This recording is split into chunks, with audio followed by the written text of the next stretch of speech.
नमस्कार दोस्तों, स्वागत है आपका अभिषेक क्लासेस के YouTube चैनल पर। और बताइए कैसे हो आप सब। आशा करता हूं ठीक होंगे और ठीक ही रहने चाहिए। देखिए दोस्तों, रेलवे ग्रुप डी परीक्षा 2022 रिजल्ट काफी चर्चा का विषय बना हुआ है। आपको कुछ दिन पहले मैंने अपडेट भी दी थी कि रिजल्ट दिसंबर तक आ जाएगा, दिसंबर माह में आ जाएगा। अब ऑफिशियली नोटिस जारी हुआ है। ये जो नोटिस जारी हुआ है इसमें साफ साफ बता दिया गया है रिजल्ट के बारे में एवं फिजिकल के बारे में जानकारी दे दी गई है। कौन से महीने में फिजिकल होगा, तो आपको यहां पर ध्यान देना है। बोर्ड पर महत्वपूर्ण जानकारी है। रेलवे ग्रुप डी फिजिकल में कितनी दौड़ होगी, कितना वजन उठाना पड़ेगा, मेडिकल में कौन कौन से अंगों की जांच होती है, तो जानकारी आप अवश्य देखिएगा, आपके काम आएगी। देखिए दोस्तों, लाइक का बटन दबा देना। चैनल पर पहली बार विजिट कर रहे हो तो चैनल को सब्सक्राइब करके बेल आइकन प्रेस कर देना सच्ची खबर के लिए। देखिए दोस्तों, रेलवे ग्रुप डी रिजल्ट 2022 बड़ा अपडेट मैं आपको दे जा रहा हूं। ऑफिशियली नोटिस जारी हुआ है, जैसा कि मैं आपको स्क्रीन पर लगाकर बता रहा हूं। यह नोटिस जारी हुआ है 30 नवंबर को। अब आप कहोगे सर आज 2 दिसंबर हो गई है, आज आप अपडेट क्यों दे रहे हो। देखिए दोस्तों, इसका रीजन यही है कि हम पहले पुख्ता सबूत देखते हैं कि ये ओरिजिनल है या फिर फेक है, क्योंकि आजकल सोशल मीडिया पर 90% से ज्यादा बातें फेक होती है। ठीक है, तो हमने पुष्टि इसकी की है। ऑफिशियली रेलवे का ही नोटिस है। इस नोटिस के जरिए एनटीपीसी लेवल 6 वगैरह उनके बारे में कुछ टाइपिंग वाइपिंग के बारे में बताया गया है। और नीचे ही जैसे ही आप पढ़ोगे, इंग्लिश में लिखा हुआ है, हिंदी ट्रांसलेट कर लेना अगर आप पे इंग्लिश नहीं आती है, कि रेलवे ग्रुप डी का जो फिजिकल है वह जनवरी महीने में होगा। यह बिल्कुल साफ साफ दिखाई दे रहा है। अब हमें मालूम चल गया है रिजल्ट का, जनवरी में फिजिकल हो रहा है, तो कभी भी किसी भी समय किसी भी दिन रेलवे ग्रुप डी का रिजल्ट आ सकता है। अब तुम्हारे पास फिजिकल के लिए मात्र 1 महीने का समय है। इस 1 महीने में कैसे तैयारी करोगे, क्या प्लानिंग करनी है, यह आपको अब ध्यान देना है। ज्यादा समय नहीं है, बिल्कुल ऑफिशियली जानकारी मिल गई है। ठीक है, फिजिकल किस किस का होना है, कट ऑफ हमने बता दिया है। आपने नहीं देखी है, पहली बार चैनल पर विजिट कर रहे हो तो वीडियो पड़ी हुई है काफी, उनको देख लेना। सभी जोन वाइज हमने बिल्कुल सटीक माध्यम से कट ऑफ बता रखी है फिजिकल की। ठीक है, मात्र 1 महीने का समय है फिजिकल के लिए। अब फिजिकल में क्या क्या होगा दोस्तों, इसमें दौड़ होती है। अब दौड़ कैसे होगी, एक गोला आपको बना दिया जाएगा, उस गोलों के इर्द गिर्द आपको घूमना है। ये 400 मीटर के समथिंग कुछ ऐसे होता है। इस गोले के बाहर आपको घूमना है। ऐसा नहीं है कि लंबाई में आपको दौड़ लगवाई जाएगी, गोले में रनिंग करवाई जाएगी। पुरुष अभ्यर्थी ध्यान दीजिए, 1000 मीटर की दूरी की दौड़ होगी और 1000 मीटर की जो दौड़ है वह 4 मिनट 15 सेकंड में पूरी करनी है। किसको, पुरुष अभ्यर्थी को लिए। महिला अभ्यर्थी अगर है तो बहन जी आपकी दौड़ होने को तो 1000 मीटर ही होगी, लेकिन टाइम में आपको छूट दी गई है। 1000 मीटर की दूरी 5 मिनट और 40 सेकंड में पूरी करनी है महिला अभ्यर्थी के लिए। तो यह रनिंग का कुछ सिस्टम रहेगा। दूसरा, वजन इसमें उठाया जाएगा। कुछ भी कट्टे बोरी में बजरी वगैरह भर करके आपको यहां पर कंधे पर उठा करके, और भागना नहीं है, चलना है। कितना चलना है, 100 मीटर चलना है। अब 100 मीटर इतना होता है जैसे एक लाइट के खंबे की जो दूरी होती है ना, वो 100 मीटर होती है। तो आप ट्राई भी कर सकते हो। 35 किलो कुछ भी मिट्टी बजरी भर लेना, उसको कंधे पर रख करके आपको 100 मीटर की दूरी करनी है। एक चीज का ध्यान रखना, उस वजन को आप 100 मीटर के दूरी के बीच में रख नहीं सकते, लगातार आपको 100 मीटर चलना है। ठीक है, समय आपको दिया जाएगा 2 मिनट। समझ रहे हो ना। पुरुष अभ्यर्थी को 35 किलो वजन उठाना है, महिला अभ्यर्थी के लिए 20 किलो वजन उठाना है, दूरी वही 100 मीटर रहेगी। ठीक है, ये आपको 2 मिनट में पूरी करनी है 100 मीटर की दूरी। तो रेलवे ग्रुप डी में दोस्तों फिजिकल में तो यही होगा। ठीक है, दौड़ और वजन ज़्यादा परेशानी वाली बात है नहीं, और आप मेरे से अलग से पूछ लेना। इसको क्लियर करवाने की गारंटी मैं लेता हूं, आपको अच्छा मैं गाइड कर दूंगा। काफ़ी स्टूडेंट जुड़े हुए हैं जिन्होंने 2018 में फिजिकल दिया है रेलवे ग्रुप डी का, आज वो नौकरी कर रहे हैं। ये फिजिकल की बात हो चुकी है। अब बहुत सारे कैंडिडेट्स पूछ रहे हैं सर मेडिकल के बारे में जानकारी दीजिए रेलवे ग्रुप डी के।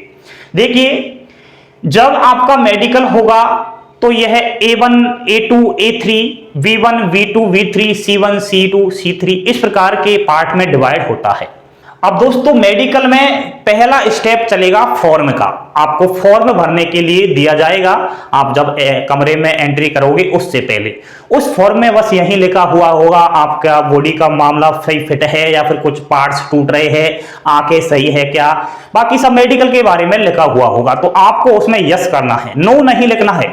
चाहे आपकी आंखें सही नहीं हो फिर भी आपको नहीं लिखना है कि आंखें खराब है, सही लिखना है, सबको यस करना है। उस फॉर्म को आप भर देना, फिर आपका नंबर आ जाएगा। कमरे में अलग से बुला करके आपके कपड़े खोलने के लिए बोला जाएगा। महिला अभ्यर्थी होंगी तो वहां तो लेडीज ही मेडिकल करेंगी, बाकी पुरुष अभ्यर्थी के लिए मेल से ही मेडिकल करेंगे। सबसे पहले उठक बैठक करवाई जाएगी, यानी कि 5, 10, 20 जितनी भी उठक बैठक करवा सकते हैं वो अपनी मर्जी से हिसाब से उठक बैठक करवा करके आपके एक्सरसाइज करवाई जाएगी, हाथ पैरों की इधर उधर करवाया जाएगा। उसके बाद गर्दन को ऐसे घुमा करके खांसने के लिए बोला जाएगा। तो ये पहला स्टेप चलता है। सर कान का मेडिकल कैसे होता है? तो दोस्तों कान का कोई मेडिकल इतना टफ नहीं होता है। अगर कान वान बह रहा है आपका तो इसकी आप दवाई ले लीजिए, इलाज करवा लीजिए। कान के बारे में इतना बड़ा इश्यू नहीं है।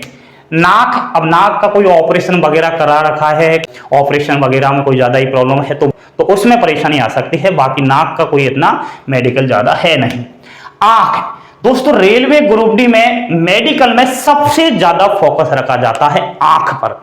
आंख की जांच होती है, आंख 6/6 है या नहीं है, और इसमें कलर विजन देखा जाएगा। यानी कि आपको एक कागज दे दिया जाएगा, उस कागज में टिपकियां बनी हुई होंगी और टिपकियों के अंदर कोई भी अक्षर, जैसे 1 लिखा है, ठीक है, अब आपको देखना है ये कितना लिख रहा है, 1 लिख रहा है, 2 लिख रहा है, 3 लिख रहा है, ठीक है। और उसमें रंग भी आपको छांटना है, हरा है, काला है, पीला है, कैसा है। एक तो आपका आंख की जांच ये होती है। दूसरी, जैसे आपको 10-15 मीटर की दूरी पर कुछ रख दिया जाएगा और उसमें ABCD के अक्षरों में कुछ कोई सा भी अक्षर हो सकता है, जैसे A लिख दिया। अब आपको 10 मीटर की दूरी से यह देखना है, चश्मा आपको पहना दिया जाएगा, एक आंख की तरफ का जो लेंस है उसको बंद कर दिया जाएगा। एक आंख से आपको देखना है कि जो A लिखा हुआ है ये कहां से कट रहा है, वो इधर उधर घुमाएंगे भी, उसको बताइए हम किधर घुमा रहे हैं, ऐसे इस प्रकार से वहां पर आपको ये सिस्टम करवाया जाएगा आंख का। तीसरी जांच, एक मशीन होती है, उस मशीन के जरिए यह देखा जाएगा कि इसने कोई लेंस वगैरह या फिर कोई आंखों का ऑपरेशन करा रखा है या नहीं करा रखा। और दोस्तों ये भी होता है आंख में कि जैसे रेलवे में 3 लाइट होती है, लाल, हरी और पीली। तो लाइटें जो है कम आपको दिखाएंगे, ठीक है, ऐसे कम शो करेंगे, मतलब कहने का मतलब अब आपको छांटना है कि येलो लाइट जल रही है या हरी जल रही है या लाल जल रही है, ठीक है, तो आपको लाइट का देखना है। बाकी चश्मा, अगर चश्मा लग रहा है तो कोई दिक्कत वाली बात नहीं है। आपको नंबर लिखवा कर ले जाने हैं, जहां भी आपका चश्मा लगा है वो बता देगा कितने नंबर का चश्मा लगा हुआ है, ठीक है, तो बोले जाना। बाकी भूल भी जाते हो तो कोई दिक्कत वाली बात नहीं है, इतना समय दिया जाता है, आप कहीं पर भी लिखवा के ला सकते हो कि इतने नंबर का चश्मा लगा हुआ है। ये सबसे बड़ा आंख का सिस्टम है। बाकी दोस्तों पाइल्स की अगर समस्या है तो अभी भी इलाज करवा लीजिए, पाइल्स की इसमें जांच होती है। ऑपरेशन वगैरह किसी का करवा रखा है तो कोई दिक्कत वाली बात नहीं है, नो टेंशन, इसका टेंशन मत कीजिए, कोई प्रॉब्लम्स नहीं होगी। ब्लड की जांच होती है इसमें, ठीक है, एंड दोस्तों बीपी की जांच भी होती है, ठीक है, लो है या हाई है ऐसे देखा जाता है। बाकी यूरिन की भी जांच होती है। एंड हैंडीकैप कैंडिडेट्स, ये भी बहुत सवाल कर रहे थे, तो आप हैंडीकैप हो तो कोई दिक्कत वाली बात नहीं है। वहां कितने % से आप हैंडीकैप हो, 40, 50, 20 जितने भी है, वो सर्टिफिकेट आपको ले जाना होगा। ये इस पर डिपेंड करता है दोस्तों किस कैटेगरी में आपका मेडिकल होगा, ठीक है। हाथ में कोई परेशानी, अब हाथ दोस्तों बिल्कुल ही टेढ़ा है तो उसका तो आप ले ही जाओगे, ठीक है, PH वाला जो सर्टिफिकेट होता है। बाकी हाथ को लेकर तो कोई इतनी प्रॉब्लम्स नहीं होती है। पेट में कोई परेशानी है, नो प्रॉब्लम, कोई दिक्कत वाली बात नहीं है। एंड चश्मा की अभी बताया है मैंने आपको, सर्टिफिकेट ले जाना पड़ेगा, नंबर कितने का लगा हुआ है। दांत के बारे में बताऊं तो दांतों की छोटी मोटी जांच होती है, जैसे दांत बाहर निकल रहे हैं तो ऐसे छोटा मोटा आपको बताया जाएगा, कोई परेशानी तो नहीं है, ऐसे सर्टिफिकेट बनवाने के लिए बोला जाएगा, ठीक है। बाकी टैटू बना हुआ है तो नो प्रॉब्लम। ये दोस्तों रेलवे ग्रुप डी का जो मेडिकल होता है A1 A2 A3 B1 C1 इस हिसाब से होता है, कैटेगरी वाइज आपका होता है, तो ये आप देख लेना। आंख को लेकर ज्यादा इसमें जांच होती है। तो ये है आपका फिजिकल का सिस्टम रहेगा, ये रेलवे ग्रुप डी का मेडिकल होगा। और अच्छे से दोस्तों मैं जानकारी दे दूंगा, आप चैनल पर बने रहिए, अलग से भी पूछ लेना आप व्हाट्सएप या पर इंस्टा पर, वहां आपको मैं मेडिकल को लेकर एंड फिजिकल को लेकर सारी जानकारी बता दूंगा। तो जानकारी पसंद आई हो तो लाइक शेयर सब्सक्राइब अवश्य कर देना। एंड दोस्तों रिजल्ट आ रहा है, कभी भी आ सकता है, ठीक है, इसका कोई पुख्ता नहीं है, लेकिन दिसंबर इसी हफ्ते में आ जाएगा 100% बिल्कुल। तो थैंक यू, धन्यवाद दोस्तों, जय हिंद जय भारत।